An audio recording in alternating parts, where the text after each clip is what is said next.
नमस्कार। तो दर्शकों, आज मैं उस शहर में खड़ा हुआ हूं जहां पर रील बनाना अपराध है।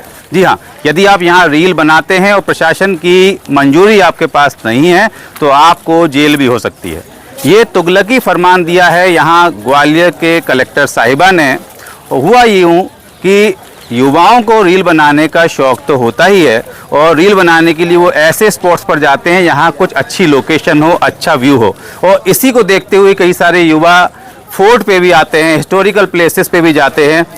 लेकिन एक युवती ऐसे ही एक रील को बनाने के लिए कलेक्टर के कार्यालय पहुँच जाती है और वहाँ रील बनाने के बाद वो रील जब सोशल मीडिया पर वायरल होती है तो उसकी शिकायत पर प्रशासन को वह रील इतनी नागवार गुजरती है कि उस पर कार्रवाई करते हुए कलेक्टर साहिबा ये सख्त आदेश दे देती हैं कि पूरे शहर में कहीं पर भी रील बनाने से पहले आपको प्रशासन से मंजूरी लेनी होगी। ये अजीबोगरीब फरमान यहाँ पर दिया गया है। ये आम जनता जो अपने व्यस्त ज़िंदगी में से कुछ समय निकाल कर आते हैं और हिस्टोरिकल प्लेसेस पर कुछ सुकून के पल, कुछ खुशियों के पल निकालते हैं और रील बना के अपनी खुशियां लोगों को में बांटते हैं, उनमें जो तुगलकी फरमान आया है। अब इस तुगलकी फरमान के बारे में यहाँ जनता की क्या राय है, ये जनता से पूछते हैं। क्या लगता है, रील बनाना अपराध हो गया है? सर अपराध क्यों है सर? ये तो सर जब जनता सर कुछ अपने सर खुशी की वजह से सर जो कुछ करना चाहती है, सर कुछ दिखाना चाहती है तो सर सोशल मीडिया पर सर कर रही है। इसको सर अपन गलत नहीं ठहरा सकते सर। गलत नहीं ठहरा सकते हैं रील बनाना पब्लिक प्लेस पे?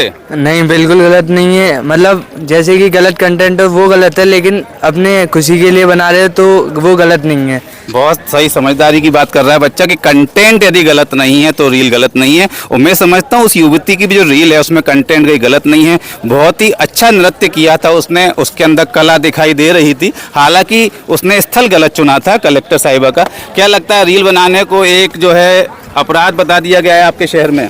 ये सर हमारे शहर में रील बनाना अपराध बताया गया है कलेक्टर मैम के जरिए से। तो मेरे हिसाब से ये रील बनाना बहुत मतलब जो मैम का आदेश है वो बहुत गलत है। इसको मैम को रिटर्न लेना चाहिए, क्योंकि यहाँ जो व्यक्ति आते हैं हिस्टोरिकल प्लेसेस पे, बाहर के लोग आते हैं, वो जब रील नहीं बनाएंगे तो वो सामने वाले को जायज़ कैसे करा सकते हैं कि हम कहाँ गए हुए थे, और वो अपनी खुशी के लिए रील बनाते हैं। देखिए, बहुत ही सही बात कही है। जो बाहर के हमारे यहाँ पर आते हैं पर्यटक, वो इन्हीं हिस्टोरिकल प्लेसेस की रील बना के जब दूर दूर ले जाते हैं तो यहाँ का प्रचार प्रसार भी करते हैं। तो कहीं ना कहीं हमारे शहर के पर्यटन को नुकसान भी पहुँचाने वाला है यह एक नियम। और आप देख सकते हैं कि यहाँ पर ये जितनी भी जनता से हमने बात करी, ये जनता कहीं ना कहीं नाराज नज़र आ रही है। आप देखिए किस तरीके से यहाँ पूरे शहर के ही नहीं जाने कहाँ कहाँ के आजू बाजू के शहर के लोग आते हैं और यहाँ अपना एंजॉय करते हैं, समय बिताते हैं, और साथ में यहाँ की रील बनाकर जब ले जाते हैं तो इन चीज़ों का प्रचार प्रसार भी होता है। तो कहीं ना कहीं इसका खामियाजा भी भुगतना पड़ सकता है। और सबसे बड़ी विडंबना ये है कि हमारे शहर में इतनी सारी शिकायतें हैं, इतनी सारी समस्याएं हैं। गरीबों को राशन समय पर नहीं मिल रहा है, लेकिन उसके लिए प्रशासन मौन है।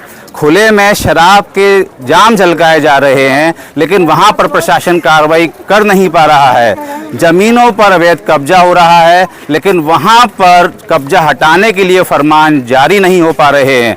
ऐसे ही तमाम सारे समस्याएं हैं, कमियां हैं, उनको छोड़ते हुए प्रशासन ने एक नया फरमान निकाला है, अजीबोगरीब फरमान निकाला है और रील बनाने को अपराध घोषित कर दिया है। और जनता जो है इस आदेश को कैसे भी पचा नहीं पा रही है।